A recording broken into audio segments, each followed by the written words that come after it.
Okay. Test. It's working. Cool. Test.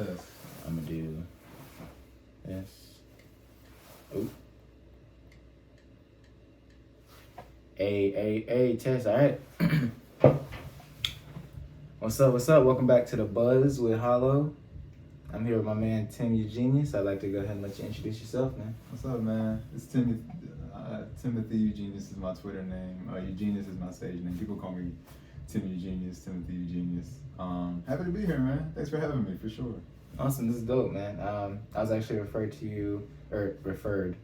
by Aiden to get you on the podcast. My man Aiden Woods. That's my guy, man. Super talented. So how'd y'all connect and how do y'all know each other go back? We don't go back too far. I want to say it was crazy. I remember it's a story where I was in Greensboro with I was down the street from where I used to live, and me and my roommate, we decided to eat outside of this like cafe or something like that. And my roommate went inside for something, and Aiden was apparently working at the counter, and he was, I think they got into a conversation about music, so we got his at, and yeah, he's been on our radar ever since. And then recently we connected. He lives, I'm not gonna get out his location, but he lives somewhere. I traveled to him and we worked on a couple songs. So that's my guy, man. Shout out to Aiden. Much love to you, bro. Yeah, man. So what do you do exactly? What would you describe your artistic journey as? What would you describe yourself as doing? You can order, your talents or whatever you prioritize. Just what do you define yourself as an artist? Yeah, because everybody, I'm an artist, and it's like, what does that mean? Like, yeah, I'd like a little more of a breakdown. Yeah. We all artists, everything. But and that's why I say just levels to it. Because I have, I'd say I prioritize making beats and producing, like managing artists, whatever. So, what do you feel like you prioritize? What drives you, brings you the most joy in your creation process? It's definitely rapping first. Rapping, creatively would be my first love. I'd say producing is next, and production, I don't make beats like every day. I'm more of a producer in a sense of like arranging and organizing. Like everything goes through me. Like at the end of the day, everything has to come to me and I gotta organize and approve of everything. So that's why I call myself a producer. I do make a little beats though. I can, if somebody sends me something, I always ask for the stems so that I can kind of, arrange things how I want. Let's see what else. Not an engineer at all. Gotcha. Interesting. I'd say rapper and producer. Singing a little bit. Singing in terms of like background vocals and harmonies and making demo tracks for somebody else to hear. Nice. So yeah. Break down that production a little bit, because there's a lot of people who still don't understand the difference between a Metro Boomin producer and a Quincy Jones producer. And both are extremely talented and both need extreme respect in the music industry, in my opinion. So when we're talking to Quincy Jones producer, he wasn't clicking the buttons or making the beats or anything like that for Thriller or anything like that, but he was, like you said, arranging, putting things together. He was the final ear of, okay, we're gonna take it out right here, we're gonna arrange this, put this, make this sound a little bit more like this in this area. And you were just saying sometimes you'll have stems come in and things like that. What do you mean exactly? Yeah, so like stems are basically like if we're talking about just a regular band, you have your keyboard, your guitar, your drums. You probably have each thing of the drum. So like you'll have your tom, your kick, your snare, your cymbal, and then you'll have your bass guitar, your lead vocal. So all of those are considered stems. Each part of the beat. It's like body parts, you know what I'm saying? So like hand, head. Yeah. And so yeah, when it comes to production, I guess in the Quincy Jones sense, I think it was said one time, like when Quincy Jones was working with Frank Sinatra, he was talking about one of his musicians. He was like, this person plays the trumpet, but I play the entire band. Quincy Jones' producer was like, I play the entire band. And that's kind of what I do. I guess I direct people in a sense. But if they already have their own direction, then it all comes to me and I arrange it. Especially for my own stuff. I don't think I've done it for anybody else in a long time. But for my own stuff, I try to produce as much as I can. In True. that sense. Yeah, that was my next question. Like, is this stuff you're producing for yourself, for your own like Eugenius music, or is it something you're doing for another artist or another band, or where are you at right now with that? It's just Eugenius stuff. I mean, people do ask me for my opinion. If I just had an artist, his name is Not Around. He's a dope artist. He told me, or he sent me some stuff. Like, Not Around. Yeah, Not Around. Not Around. Okay, it's super dope. Awesome. He was asking me. He was like, "Hey, can you tell me? Just give me some advice on this." And he sent me his some of his music that hadn't come out yet. Mm-hmm. And so I guess in that sense, I helped produce him in a sense by giving him some advice. Gotcha. But yeah, other than that, I'm just doing it for my own stuff. Mm-hmm. That's awesome. So what are you working on right now? Are you working on dropping a single, or like where are you working on artistry right now? Artistic. Is there anything that you want to tell people about that you're like, all right, this is my next project, this is what I'm working on, this is what you're gonna see from me, or are you just in a mode of creation? Oh man, I think I have a bad habit of like starting projects and just not necessarily not following through, but laying the groundwork, and then when it gets to like 80% done, I'm like, and I kind of just like back up off it. So right now I have like 3 different projects that I'm working on, but the one that I can't let people know about is a little mixtape I'm dropping. I keep saying this every time I get in like an interview or somebody asks me, I'm like, oh, it's this year, and then a year passes. It's no longer. I do the same thing. I do the same thing. Nah, I was the other day. I was like, yeah, it's still jumping 2022, and I was in January. I'm like, yeah, it's still jumping 2022 though. No, it's not. No, it's not. I heard what you said even on y'all's first episode with KB. Yeah, with KB. Yeah, you were saying that about your stuff. You were like, what did you say? You said you have to be realistic with your releases. Like, yeah. Like, it's gonna come out in 2024. Like, I'm not gonna say it's this year, because if I don't, then I'm gonna get disappointed and then end up not working on it. Which I thought was really great advice, because when you do make a lot of music, it's like, well, this can't all come out this year unless you're Gucci. You know what I'm saying? Drop 52 song albums. Exactly. And I don't want to. My thing about long albums, I would love to drop a project that long, but I don't think I'm at the level for it. Like, us at our current state. I'm no Kendrick. I can't ensure that people will absorb that whole record. Yeah. And I know that if I drop a 20-song album, tracks 15 through 20 are probably not gonna be heard like that at all. And those was good ass songs. I put the same amount of heart and work into those that I did the first 8. So why not? I just drop an EP that people are more, because people's attention spans are just, especially with new artists, going down and down, and the newest artists are making hit records. It seemed like shorter and shorter. Like, hit records are becoming 1 minute and 20 seconds. Yeah. You can only have 8 of those, and that's your album, a 10-minute EP. Yeah. Back in the day, 10 minutes was a single. That's it. 10 minutes was an A-side and a B-side. Exactly. Do you think, like, do you tend to make longer songs? Or are you, like, what's your average song time range? I like 3-minute songs. I feel like the 3-minute song is enough, because things shorter. I mean, and there was a time when I was like, and funny enough, it's weird to relate these, but I was it was when I first started like smoking weed heavy, and I really like just like getting high to music. So at that point, I was looking for the shorter songs because I wanted to experience more different, like the highness to more different songs in the time possible. You know what I mean? So like one 8-minute song wasn't as good as me having 4 2-minute songs, but I've grown since then a lot. Things have changed. I like to just enjoy the music of it. I think 3 minutes is that sweet spot. Some of my songs are longer than that, but also I'm not a big hook person. I guess right now, like I know I write, but like the music I'm making right now, I'm not making too many hooks. I'm just like spitting bars, verse 1, verse 2. Your 2023 joint that you dropped. True. That was that an example of something? Yeah, just something quick because it's just bars. Yeah. I like doing that too. Like, hooks have to, like, it has to already be in the beat low key for me to want to make a hook. Where I'm like, oh, this is where the hook goes, and riding around to it, I can be like, oh, this is the, like, it kind of creates itself in that sense. Gotcha. Like, I don't, hooks don't come naturally to me either. Like, I'll do 3 minutes of just bars, just like you. Yeah. Just run it up and spitting. That's my type of song, and that's the songs that hasn't changed in my whole life. I like when niggas are spitting. I like it when Yeah. a 16 happens and I'm like, damn, this nigga's still going. And Yeah. then 32, and I'm like, bruh, Yeah. he's still spitting. That's always been my shit. He gotta be actually spitting. For real, nah, yeah. He actually has like, and they really doing some You'll shit. be like, this nigga's still going? Like, no, I know this song. Oh, damn, okay. Looking at your watch. Damn, he's still going. All right.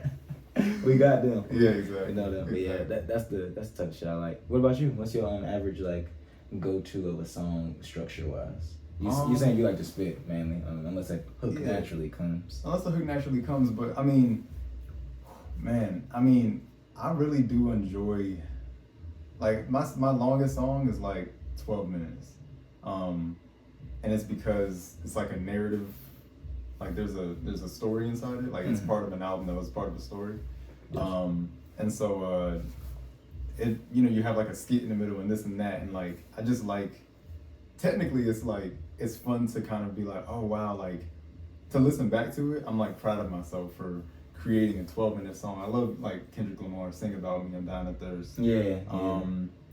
Stevie Wonder's Superwoman, where it's just like, you know, you have 2 parts, 2 beats.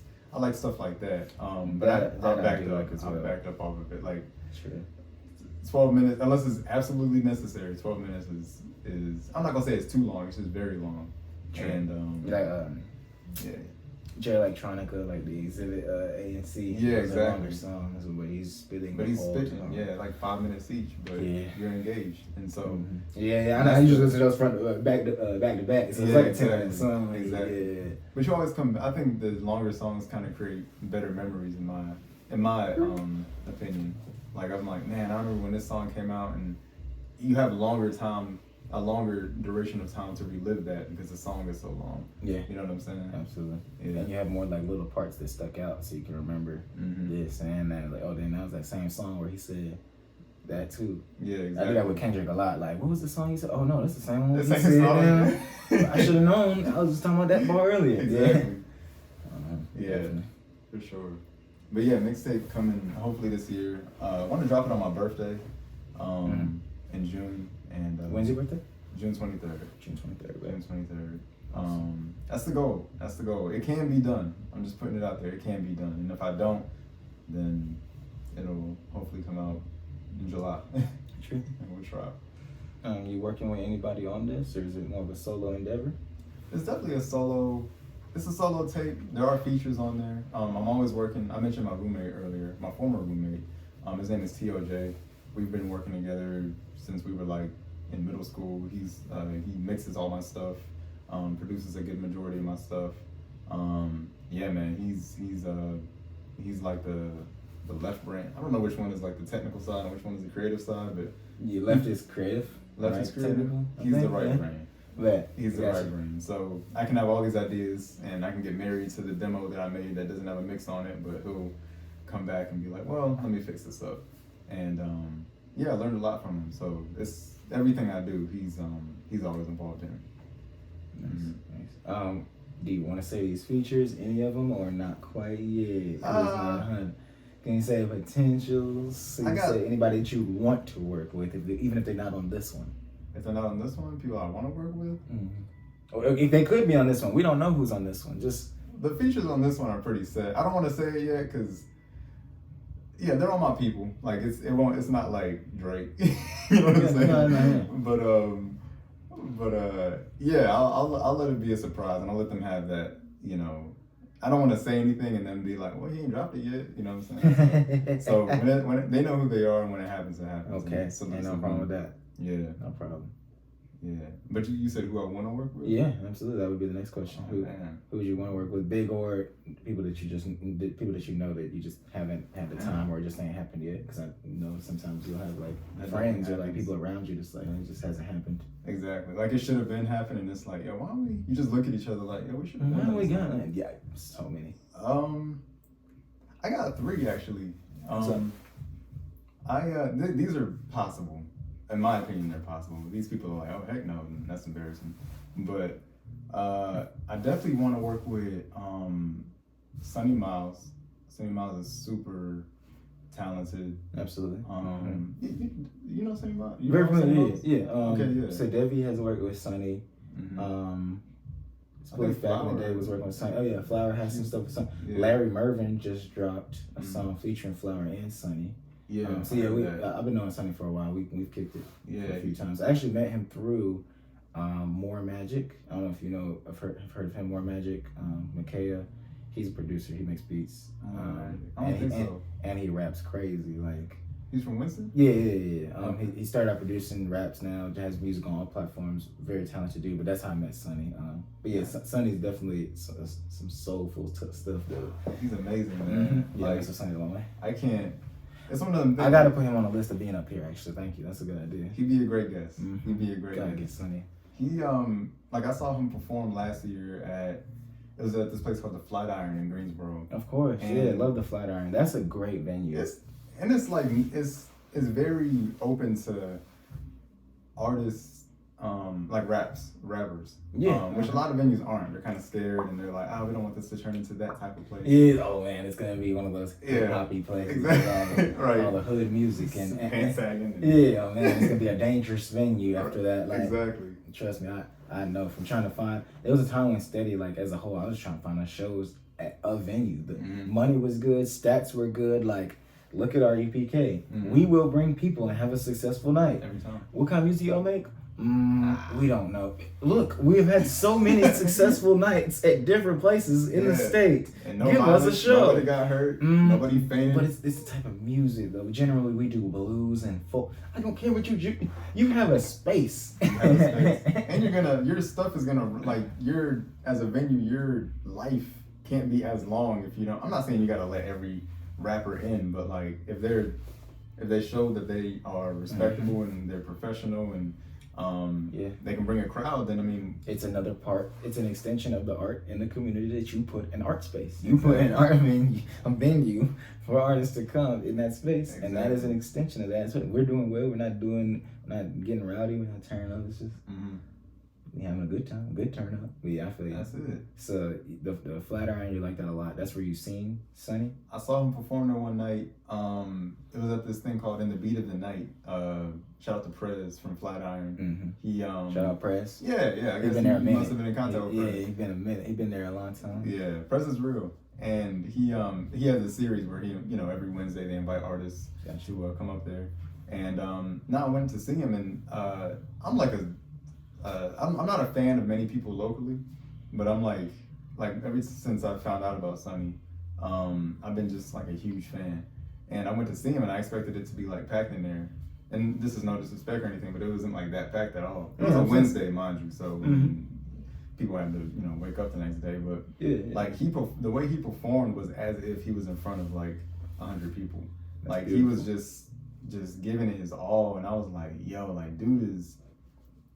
Man, like, and I'm very impressed by like his performance, live vocal performance. Yeah, not everybody can have a good live vocal performance. Even if they're the best studio artists, they can drop some crazy songs and record very well in the studio. Yeah, it doesn't always translate to live vocal performances. It doesn't. So I can appreciate that. His stamina and the way he performed it. He had a DJ up there.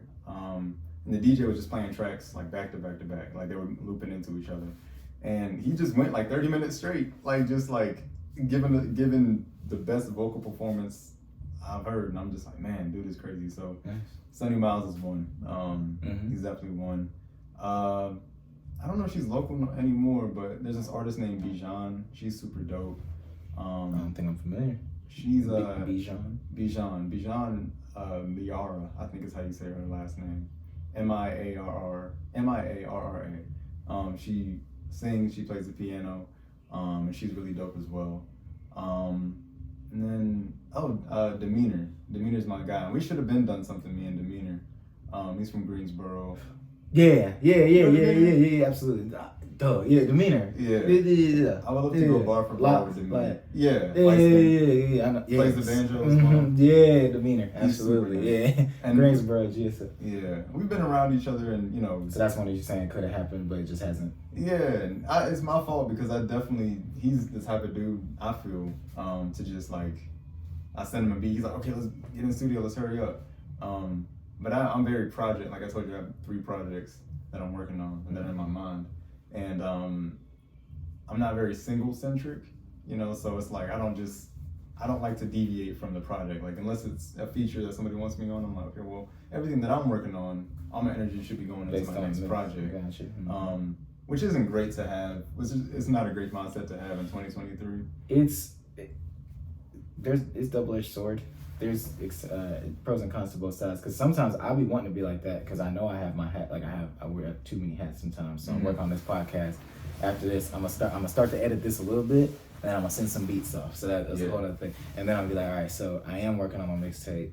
Let's see how the mixes are working on that. But if I was focused on just that tape, then I wouldn't be trying to make beats and send this off to this other person or do all that. Yeah. And I feel like it would get done faster. So, but also, I feel like your side is you would like to have your hand in those other things while you're actively doing that. So it's double-edged sword on both sides. It is. Because I like the way I came up. I just never. It was always a single was an intro to the album.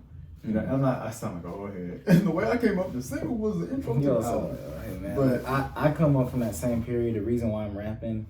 The reason why I started making beats, I always say was Soulja Boy. Yeah. But the reason I started rapping, like the first album that got me into rap music was 50 Cent, Get Rich or Die Trying. And that's because of just how well it was marketed. It started with Wanksta. That was a crazy. And then he had the street single, the Lights on the Line joint. He had a radio hit and the street hit. Yeah. And both was working toward that album. And when that album dropped, people was already, it was a moment. It was a build up. I love the build up for the album. I do too, man. So you want to do the true rollout of like a single that is the lead single of that project. Yeah. And that project comes. Not even just the single. Yes, I think Beyonce changed the game because she did it was Beyonce and I'm gonna reference Childish Gambino. Beyonce when she dropped Beyonce her album. The subtitle, The Surprise. Yeah, 2013. Yeah, where were you when that digital drop? Like that's 10 years old, yo. Wow. Isn't that crazy? Isn't that fucking crazy? That's 10 years. Like, damn, hold up. Whoa. And I remember waking up and be like, yeah, Beyonce dropped an album. What you mean she dropped an album? Yeah, it's out. With all videos. All the videos. I said, wait, what you mean? All the videos. She ain't dropped no single. 13 movies. Beyonce was on that bit. The Infinity Saga. Was it Partition on that too? Partition, Drunken Love, 7-Eleven. Drunken Love. Superpower. A lot of great joints, man. Man. Oh, what was I gonna say? And Gambino, bring that back in. So what I was gonna say about Beyonce was her the way she dropped it was like the rollout was basically after the album. So like here's the album, the announcement, bang, like that. It is here. That's the first thing you hear about it is the album, and then after that I have all these videos that I'm putting out after it, or not after it, but at the same time, and then. You know, she's Beyonce, so we're going to be talking about it for a minute. So she lets the public be the rollout, and then the show, and then all the connections and all this stuff. Childish Gambino, because the Internet is one of my favorite albums because... I love that album so much. And it's turning 10 this year, too. In December, though. At least we got to December. I remember that. That was December 2013. Do you remember, like the everything? Script? Oh, they had it. Yeah, it had I was on it. Yeah, it had because the internet website, it was the code. It had all the code. Yes. You was waiting for the script to come. The script dropped, but then it had certain parts that he was gonna fill in as it went. And then they clapping for the wrong reasons. A short film came out. Shout out to Bella Anderson. And then Who are you?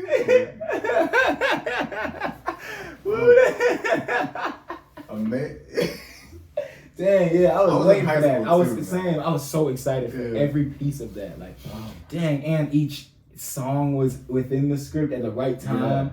It ran into, and it was like, oh, so that led to. How do you do? And you, that's really cool. That's one of the only times. Kind of like Beyonce, but like that's cool. That's one of the only times you can be like, because I mean, you can listen to an old album today and it be as magical as everybody heard it 30 years ago. That right there, to get the full experience of that album, you had to be there because the website's gone now. I think it's on Reddit. Like, you know, people salvage it. But that official website is probably gone, huh? Yeah, official website's gone. And even when he dropped the what was it? Because the internet blog spots, and he would just throw it out there. Yeah, and it's crazy because in the script he would have people like tweeting and stuff. He'd be like, the boy looks on his phone and he sees that at such and such tweeted, and you can go to Twitter, real Twitter, and look at that tweet in that time, and I'm like, yo, he thought of it, and so to make it all, and I'm just like the fact, and then after that, you know, you go to the blog spots, different videos would drop in the blog spots, you see live shows. I think he had like in different cities, he would recreate the boy's room, the character of the boy in the album. You recreate the room at certain like record stores. You could go through and like poke around the boy's room in the story, and him wearing the same outfit. I'm like, bro, this is like a living album. It's like, and I think Kanye did a little bit too with Pablo, where he was like redoing the tracks and stuff, and I thought that was a cool idea. So I love stuff like that, like singles. They come and go. I'm not saying that they're bad. I think they're great. But I'm an album dude. I love rollouts. I love seeing the totality of the artist's mind in this period of time, and seeing like, oh, you know, they were on this, you know, they've been putting all their focus into this. Like, this album could not have taken a day to make. It took some time. And so when you see somebody, it's kind of like a movie. When you see somebody, and when it's implied that they put a lot of work into it, I love stuff like that. Yeah, I love stuff like that. Same, man. Yeah, you got me motivated again. Like that. Yeah, I should start working on an album, like a real album. Yeah. Something where I really sit down, I write the songs, I put them in a certain order for a reason. Then I think about an album art that matches it. It's been a long time since I did that. When's the last album you dropped? 2019. It's called Recalibrate. What was yours? It's called Self. Self? Awesome. It's still out everywhere? It's still out, everywhere. It's just I had a project that dropped in 2015 that I took down because it's still my baby. People be like, no, you need to still drop that again, but like.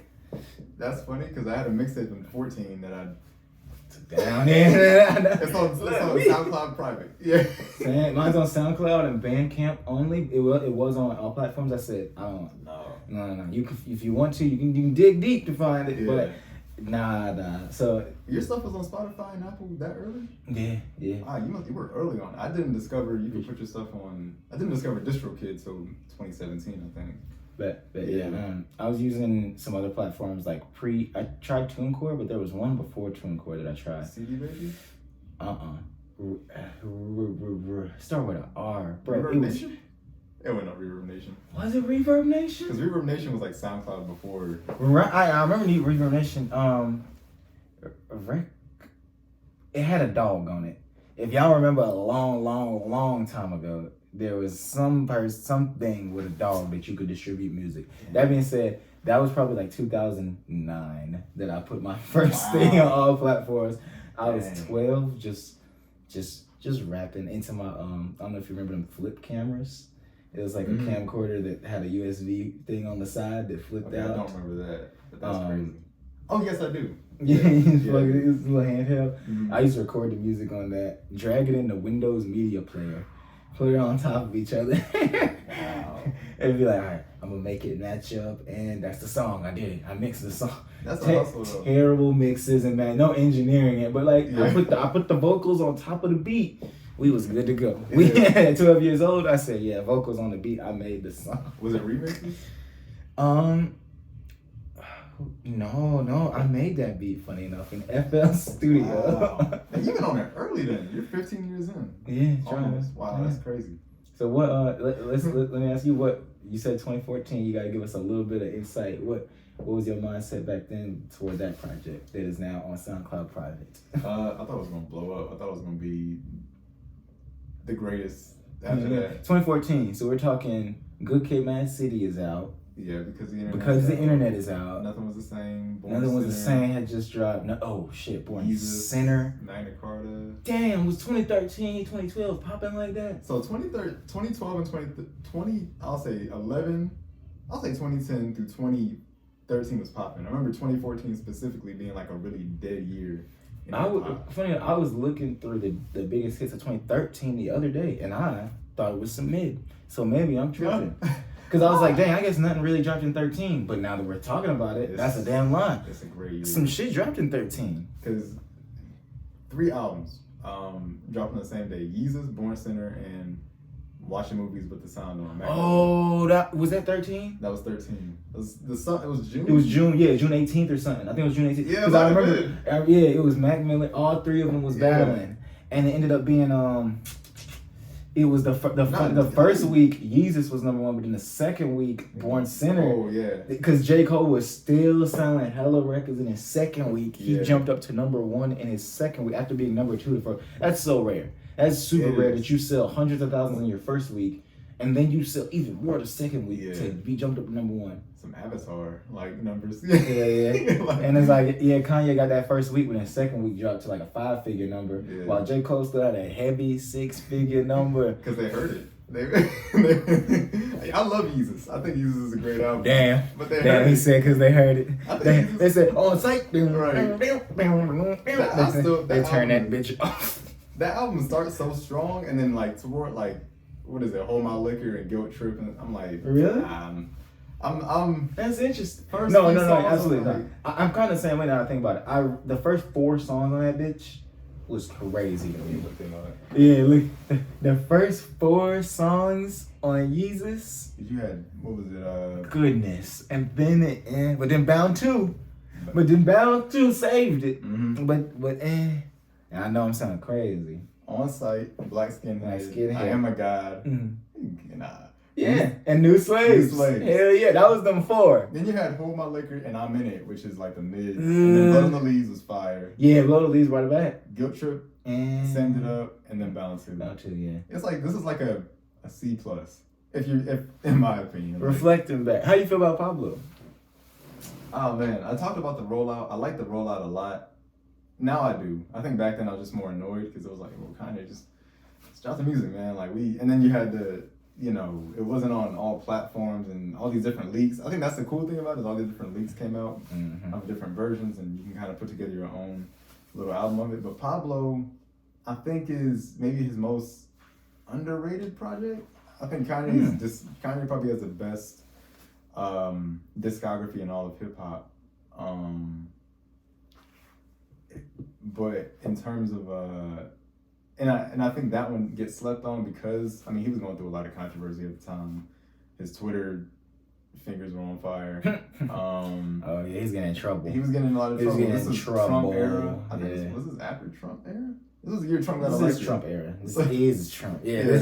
This is Trump season. Trump season. But as far as the album itself, I gotta re-listen to it. I haven't heard it in a long time, but I do think it was really cool. It kind of reminded me of Dark Twisted Fantasy in the way that each track. I mean, if you look at the features, he had, Rihanna, The Weeknd, Swizz Beatz, Kendrick. Like, it gave me that feeling of like a giant album again. You know what I'm saying? Like this, everybody's here, and even that thing in Madison Square with the, the fashion show and everything. Yeah. Like it felt like, it was important, and that's what I loved about it. I feel that. Mm-hmm. Yeah. How you feel about it? At first I thought it was some mid. And then I started to like appreciate what actually it was. It was, people don't drop albums and then continue to update it. Mm-hmm. Very cool concept when you think about it. Like, damn, he dropped it and said, no, that's not quite finished. I'm gonna rework Wolves. I'm gonna fix Wolves. Yeah. And I'm fixing Wolves. Despite all of that. I'm fixing Wolves. Like, okay, facts. He updated so many songs. He redropped it. The album art thing, like, at first I was like, bro, this is terrible. Like, so which one? Yeah. But I get it now. I get it. It looks like an MS Paint.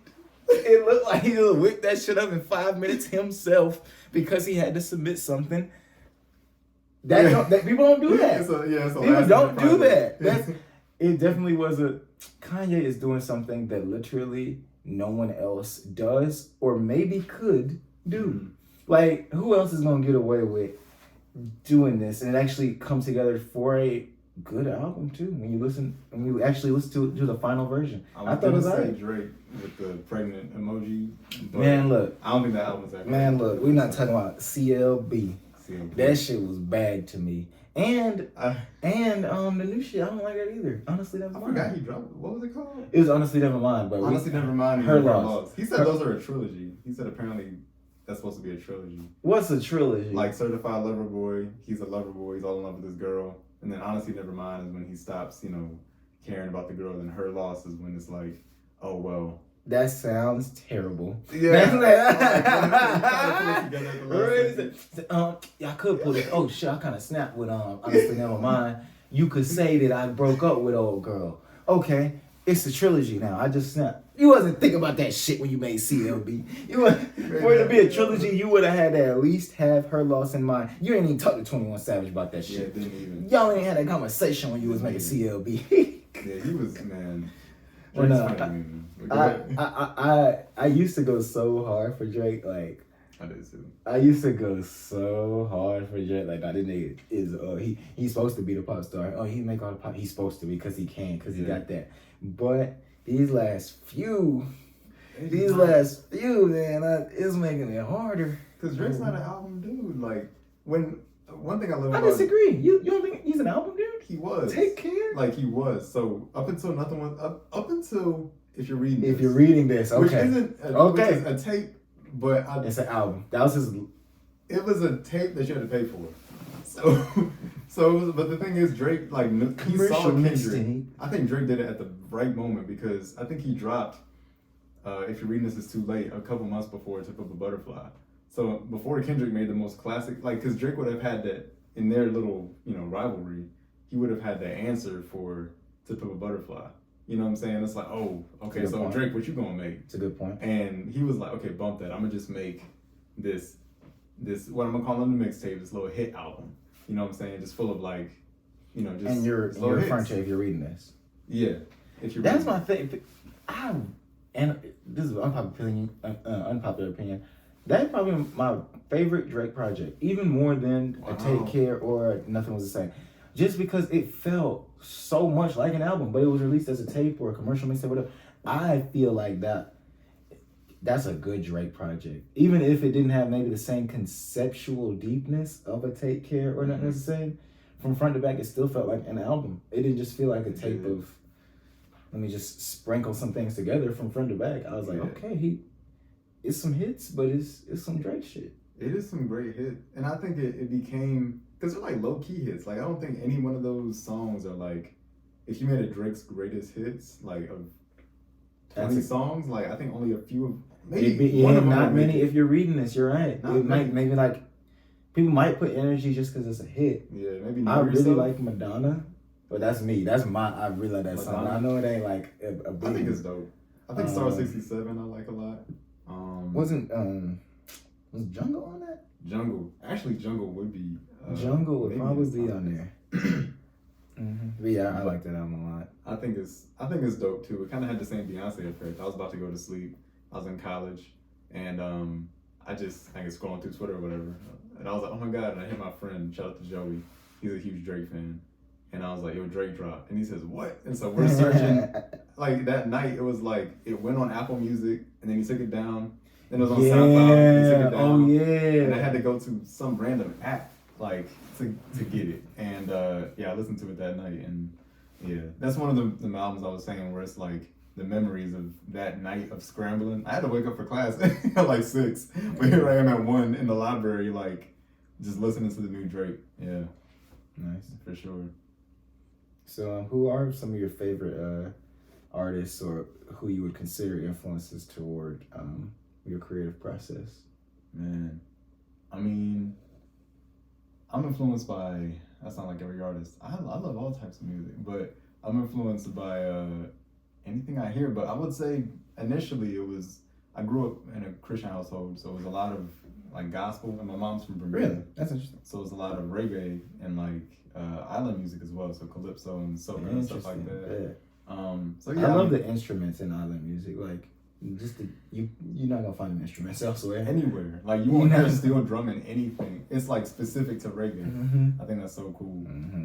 Or like the certain like sticks or like those type of like castanets and things like that. I'd be like, whoa, it's a cool little instrument. It is dope. And like so that like there was a weird combination, not a weird combination, but yeah, so like early on, it was like, of course, Bob Marley and Papa San and Kirk Franklin, Donnie McClurkin, whatever was on the radio, the Christian radio station. And then I got put on to like a lot of Christian rap. And so you had your Lecrae's and Tripley's and Swoop, The Truth. And then eventually that evolved. My sister, she started driving. And so now we could kind of listen to what we wanted to listen to, or what she wanted to listen to at the time. Mm-hmm. So she put me on to Lupe Fiasco. And he's definitely been a huge inspiration on my music. There's another rapper named Blackwell. He's pretty local. He dropped an album. Blackwell? Blackwell. Oh, Blackwell. Yeah, his name's Jerry Blackwell. I think he goes by Blackwell now, but the project that he put out was under Jerry Blackwell. It was called Reality Check. And I was like 11 when I heard it, and it changed everything. And it made me want to rap. I'm gonna check that out. Blackwell. Yeah, it's on Bandcamp. Jerry Blackwell Reality Check. Who else, man? I mean, Drake, I think, was huge for me. Wayne, Childish Gambino, Earl Sweatshirt. Really, my high school years, Pro Era, like they were dope. Who else was I big on? I think Andre 3000. I came around to Outkast around that time. Jay-Z, I think maybe my favorite rapper of all time. Jay-Z? Yeah, definitely. Interesting. I think because his longevity and just his journey. Like, I love his journey. I'm not one of them black dudes who's like, yo, I want to do things like Jay and Dan. Like, I'm not like, I've heard a lot of old heads try to be like Jay-Z and try to have his life. Yeah. You gotta follow his blueprint. Yeah, exactly. No, literally, they're like, yo, I want to do things like Jay. Like, I want to start off my own thing. And they want to have Beyonce type wife. And I'm I need to get my Beyonce. I need my Rockefeller. Yeah, exactly. Yeah, I want to get everybody the same chain. Whoa. Yeah, it's like, bro, we didn't put a song yet. You getting us chains?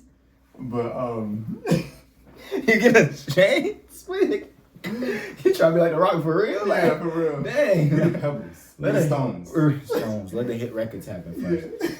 Yeah, for real. But like, yeah, drop Reasonable Doubt. And then, yeah.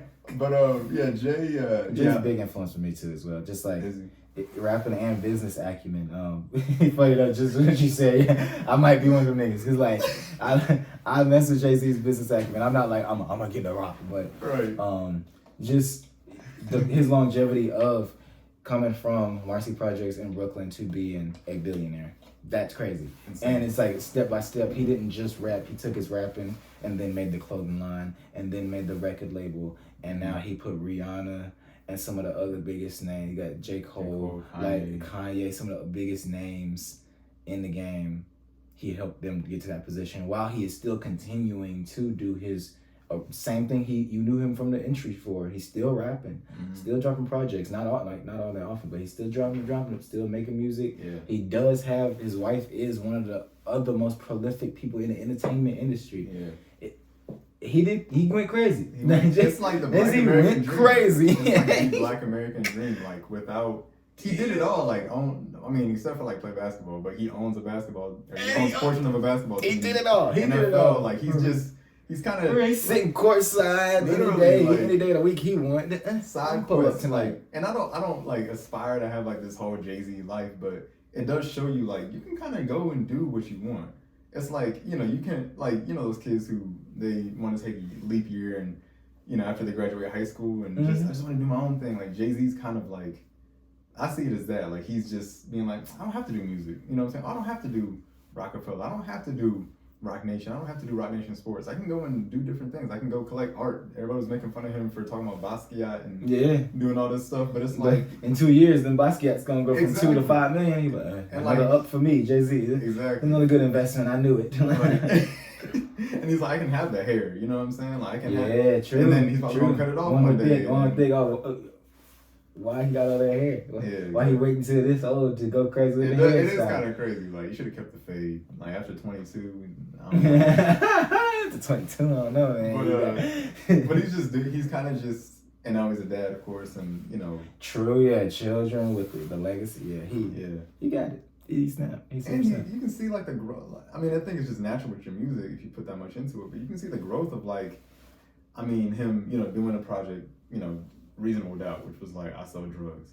And then, go into In My Lifetime. Now I'm rich off drugs, and then you can, go through each thing, and then even the Linkin Park album. Yeah, true. Where it's like, I want to do a rock thing, and then Watch the Throne, and then I want to.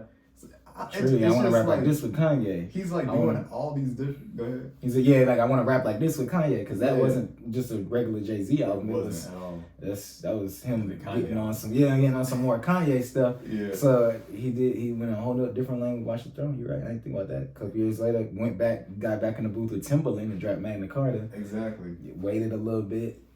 And I Hooked Up With No Idea made 444, which I think is still a really important album because it shows you how to rap at that age. Yeah. You're not trying to keep up necessarily. You're like, you're not trying to. Which you can keep up, but I've seen like it looks corny. Like Eminem, sometimes I'm like, oh, you don't have to do it. You don't have to rap over trap beats, bro. Like we like you for who you are. Or Nas sometimes tries to rap with different flows, and I'm like, no.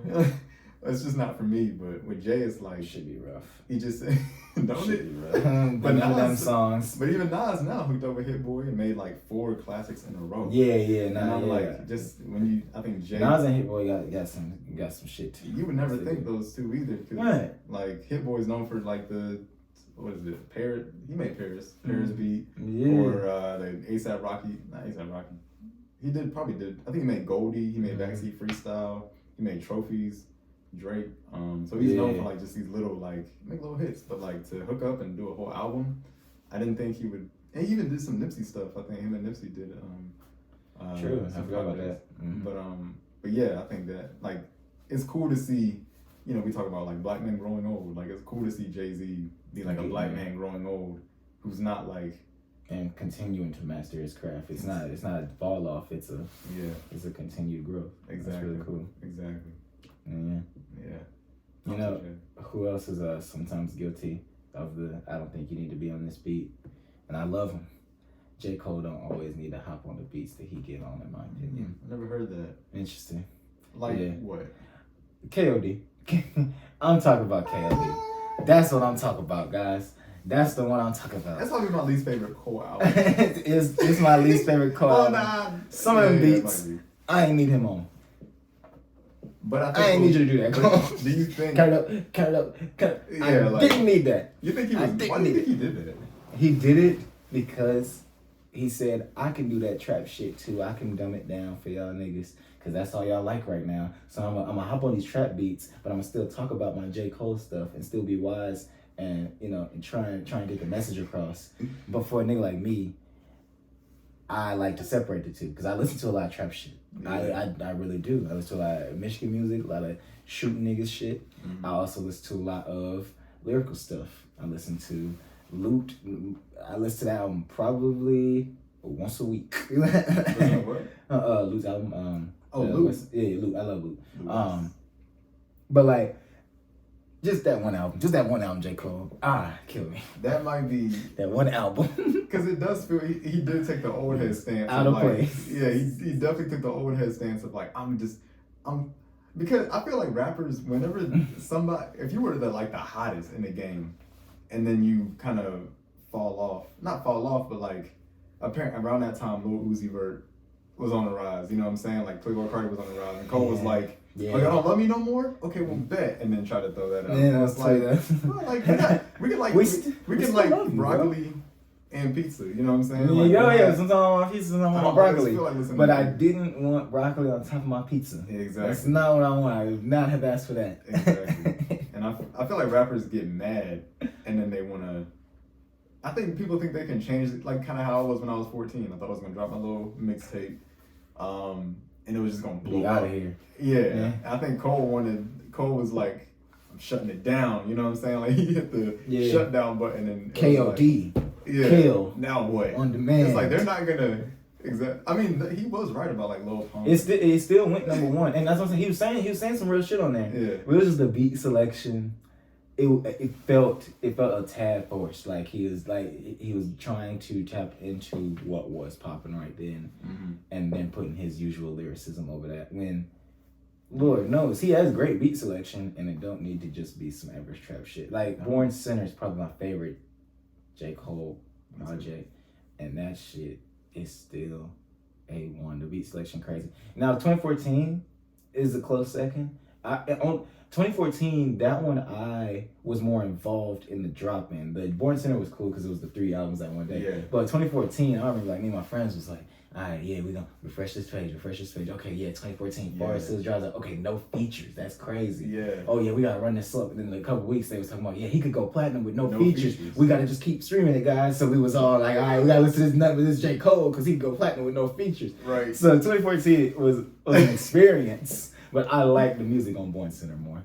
I think I'm the same way. 2014 was a bigger moment, especially the track at the end, like the note to self. Yeah. I love like the thought of like when you know listening to that live, like when you're listening to, when everybody presses play at midnight at the same time, and you're on Twitter kind of listening to it with the world. It's like, oh shoot, he shouted out his mom. Oh shoot, and people who get shout out are like, yo, Cole mentioned me. Like I remember seeing that, and I'm like, yo, that's dope. For the moment, that's dope. And it was in 2014. It was December as well. The end of 2014, right before the year going to 2015. And just the fact that it's like right down the road. Do you want to be happy? Might be my favorite. Niggas was not asking that question. Do you just want to be happy? That's a real question. Yeah. Oh my. That might be my favorite Cole song. Just the intro. Yeah. I mean, there's plenty of others, but like the way it starts. And he talked about I want to just talk about mixing for a sec. He was saying how at that time, like, oh, that was 2014. I said it was a dead year in hip hop. 2014, Force Hills Drive came out. But Cole was talking about how what was going on at the time was like the noise war. So you had like a lot of EDM dropping, a lot of things trying to get louder and louder and louder. A lot of trap projects were dropping, trying to make the 808s hard as they can. That project is like a tad quieter than a lot of the stuff at the time because he was like, I can't make all these, with all these instruments that I'm putting in, all this care that I'm putting in, they're not just samples. I'm like, the documentary came out where he was showing how it was actually made, yeah, and like he had a lot of violins and a lot of softer instruments, and he was, he made it purposely quieter, and I thought that was like really bold of him. So like again for the music, yes, Born Center is like best bars. I think that it's the most total album to me. But 2014 is, I think, like it's obviously his bigger album. Yeah, it was his moment. Bigger J. Cole. Yeah, it was his coming out party for sure. Like he was. I love Kendrick, Cole, and Drake. Like every time they drop, they each take the #1 spot in rap. And so I think it's cool to see them like push each other. Like I feel like none of them have the guts to retire before the other. You know what I'm saying? Man, that's a really good way to put it. Like that Kendrick, J. Cole, and Drake is always hold on. Exactly. Oh, that nigga's still in the game. I'm still working. Right. Oh, he's still in the game. Kendrick, what did he just drop? Oh yeah, Mr. Morale. Mr. Morale. I liked it. That's all right. That was straight. All right. I'm still a Good Kid fan. That's your favorite Kendrick? It might be just because of, I think, again, the moment where you listen to it for the first time and just being like, whoa, it's a movie. Like, I think I was in high school. I was like 16 maybe. And just hearing, it was scary. Like hearing, after those guys are like, Lord God, we come to you now. And then it's like, it's really creepy. Yeah. And even the whole story of, them, back, driving around in that van all night, it's like kind of like it was the journey that it took me on. I think it definitely some eerie feelings. You feel that danger while you listen to it. I feel it. And I'm assuming he was around the same age as I was during that time. And and this is the first time really listening to Kendrick like with intention. I'd heard other stuff. Okay. I'd heard like Rigor Mortis and stuff like that. I love that song. That's the song that put me on Kendrick. I heard that shit on repeat, and ever since then, I've listened to anything he dropped. Was Rigor Mortis, Section 80. How long you had an iPhone? Not that long, just like 2019. Oh man, I was gonna say everybody with an iPhone, if they had Section 80 on their phone, every time they open Apple Music, ADHD plays because it's it like plays the first song, and they're like, people are like, yo, you don't know, you weren't a Kendrick fan if ADHD wasn't playing as soon as you exactly. Go ADHD. Yeah. Section 80, man. That was Section 80, hot power. For sure. But no, I like Mr. Morale. What's your favorite? It's Pimp a Butterfly for sure. Yeah. That one it hit. I didn't think I would like that album because I went into it. It was brand new, but I just seen people talking about how like it was real deep and yada yada. And this is my like, I'm getting into my turn up time. I'm smoking. I'm trying to hear turn up music. Yeah. And I'm like, all right, I'll give it a shot. Cool. And then it just pulled me in with like what he was talking about and what he was saying and all the jazz and the sounds. And then it got to how much $1 cost. And that shit, and it ended. And I was like, yeah. Hold on now. Yeah. About Shed a Tear said, damn, bro, how much $1 really costs? He didn't even know he's talking to God. What the fuck? Yeah. So I was like, I had to pause the album halfway through, like, kind of like, all right, bro, this is an experience. I never came back to it, like, and then it got to damn Mortal Man, where and he kept on having these little pieces, and I didn't, it all came together to the Let It Know Tupac. And then I went to look up all the interviews, and he was like, "Yeah, it was actually gonna be To Pimp a Caterpillar." Oh yeah, this the album. I fuck with this one right here. See, To Pimp a Butterfly has a special place in my heart, especially because I went into it thinking, "Oh, this about to be some preaching. Yeah, it's a preaching shit. Yeah, I'm good on. I'm like, just because it's Kendrick, I'm gonna give it a shot. I'm gonna listen for the good songs, and then every song was like, okay, it's pulling me in. Crying on, like, you physically crying on you. Yeah, like the swishing bottle sounds, like the audio, you can hear and feel it. Yeah, he didn't have to do that. Like my thing, like the thing is, he's snapping. I get like, I'm glad I'm completing like the trifecta of like why I think second albums are like people's superpower, like Take Care, Born Sinner, Butterfly. Well, this is third technically. But I guess we consider it. We consider because you can consider So Far Gone an album for Drake, and then what was the other joint? Comeback Season? No, Cole's mixtape. Oh, Friday Night Lights. Friday Night Lights. You can consider that like their first album. So we'll call this Kendrick's third. But yeah, he didn't have to. Like, he's coming off of. I mean, he has Don't Come Out Vibe. He has all these hits, and like Kendrick, you know, at Good Kid, Mad City era, he was like headlining the BET Awards. The Macklemore thing happened, so everybody was caping for him. Like, yo, the Macklemore. And so they elevated him higher as like, he's the king of this game because he should have won. And that year, I'm a hip hop like historian. So like Drake, I think for the Grammy that year was Macklemore and Ryan Lewis, Kendrick, Drake, Jay-Z, and Kanye. And people were saying Kendrick, the newest one of them all, was the winner. Yeah, easily the winner. Yeah. People weren't even mad that Kanye and Drake and them didn't win. They were mad that Kendrick didn't win. And so he didn't going into the second album. He could have gotten anybody. He's like the hottest on. He could have gotten Paul McCartney on like he could have done anything, but he was like, I think he went to like Kenya or something. Like he went and had a Dave Chappelle moment. Yeah. And then was like, I'm gonna spiritual ass album about him, his self, his people, his heritage. And you say he could have went and got the Beatles. And you know what? It's kind of a pattern because next, you know, Damn came out and that was like giant albums catapulting him, and then he goes back and does introspective joint with Mr. Morale. So people don't like Mr. Morale, or like at least in my circles, like people are like, they call it mid. All right, I see. I don't think it's mid. I do think it is my least favorite Kendrick album, but maybe it just got to sit with me a little more. Maybe I just need to listen to it more. But also, the bar is really high.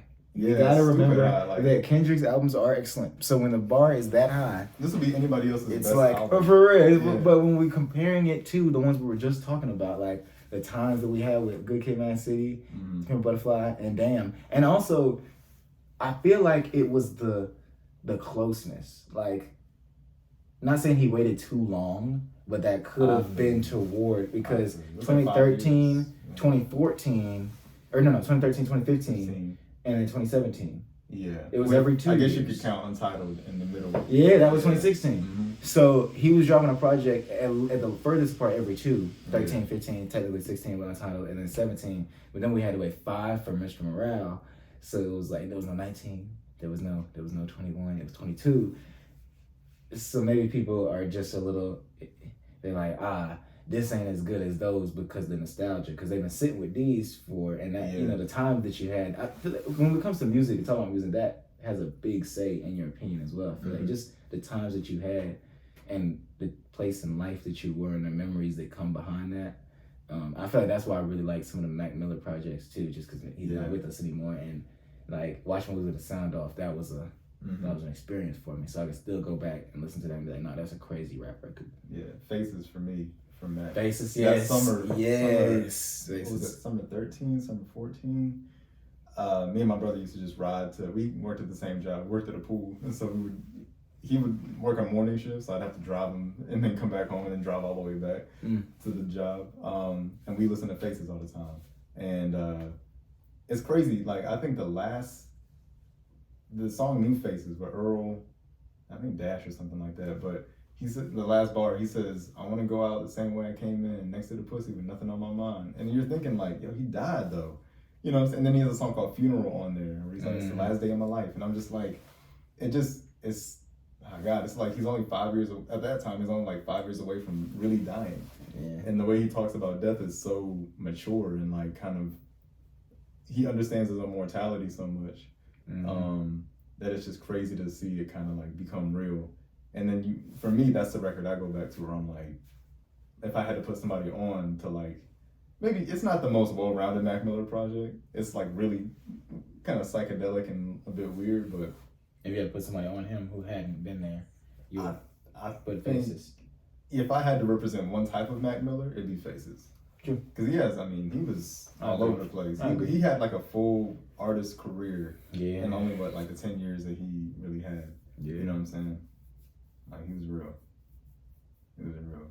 Absolutely, man. Hate to bring the mood down, but no, that's perfect. Yeah, man. It was definitely real. Eugenius. We've been at this for an hour. That's amazing. I didn't even realize. But that's usually about how long we need these. If there's anything that you would like to tell the people, the outro, let them know where to find you and what to look for coming up. Remember, this is, these drop in the future. So yeah, I got you. Well, even when this drops, I still won't have had dropped my mixtape yet. It won't be out. But it's coming, and as a rapper should say, it's coming. It's on the way. But yeah, it's coming, man. Shout out to Steady Hype Studios. I think Greensboro and Winston. I did want to say this. Greensboro and Winston, I think are like, I've seen. I've been rapping since I was like 13, 14, and it was a lot of like gatekeeping at that time, and so to see groups like Steady Hype especially just kind of like come out and like I've seen y'all perform. Like I don't think we met before, but I've definitely seen you perform like at Carolina Barbecue Fest. I saw you guys. Gotcha. Some other joints, but yeah, just seeing like in for lack of a better term, like the youth of the city kind of like rise up. You know what I'm saying? Yeah. Now we're older and there's different youth, but it's cool to see like the stuff we were able to do. Now you 15 years doing what you do. Me around 10 or 11. It's dope to see, like I said, Greensboro and Winston. I've been, privileged to work with people from each place and like, travel in between. And just to see the work that each one has done for Carolina, I think is amazing. And yeah, I think Steady Hype's a big part of that. And Steady Hype Studios, I think, is a dope idea. I think it's not even an idea, it's a reality now. It's a dope platform. As far as where you can find me, at Timothy Eugenius on Instagram. That's at TimothyEugenius. I actually have, this might not work. I got a business card with a QR code on it. Hell yeah, hold that bitch up. I'm gonna try to hold it up to the screen. Hey, hold that bitch up. Hold on. Hell yeah, hold that bitch up. Pause the video, yo. Hold on. This is gonna be ghetto, but it's perfect. Let me get in the camera, hold on. Yeah. Scan that hoe. Let me get my finger out the way. Perfect. But, perfect. Yeah. Okay. But yeah, you can find all my stuff there. Yeah. I have a good little catalog on these platforms, and yeah, I hope you enjoy what you hear, man. I'm always trying to drop music. I don't think I'm gonna stop anytime soon. So I'm just taking my time. So thanks for watching. If you got to the end of the video or the end of the podcast. Yeah, thank you, Eugenius, for coming on. Yes, sir. Take your time coming out here. This is The Buzz with Hollow, with Eugenius. Thank y'all for tuning in. Much love. That was a good one. That was good. That was dope. That was a good one.